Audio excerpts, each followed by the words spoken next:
Iran ইস্যুতে কূটনৈতিক তৎপরতার মধ্যেই হরমুজ প্রণালীতে নতুন করে উত্তেজনা ছড়িয়েছে যুক্তরাষ্ট্র ও ইরানের মধ্যে। একদিকে শান্তি চুক্তির সমঝোতা নিয়ে আলোচনা, অন্যদিকে সমুদ্রপথে বাড়ছে সামরিক সংঘাত। মার্কিন সেন্ট্রাল কমান্ড সেন্টকম দাবি করেছে, তাদের যুদ্ধজাহাজ লক্ষ্য করে হামলা চালায় ইরান।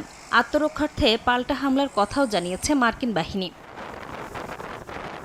তবে শুধু হরমুজই নয়, সংযুক্ত আরব আমিরাতের ফুজাইরা বন্দরের কাছেও একটি ইরানি জাহাজকে লক্ষ্যবস্তু করা হয়েছে বলে দাবি করেছে তেহরান।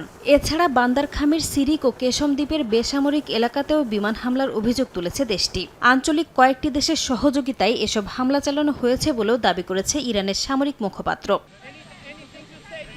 পাল্টা প্রতিক্রিয়ায় তেহরানের বড় ধরনের ক্ষতির দাবি করেছেন মার্কিন প্রেসিডেন্ট ডোনাল্ড ট্রাম্প। বলেন, ইরান দ্রুত কোনো চুক্তিতে না পৌঁছালে ভবিষ্যতে আরও কঠোর জবাব দেয়া হবে। একই সঙ্গে ইরানের সাম্প্রতিক হামলাকে সামান্য আঘাত বলেও মন্তব্য করেন তিনি। তার দাবি, প্রণালী অতিক্রমের সময় মার্কিন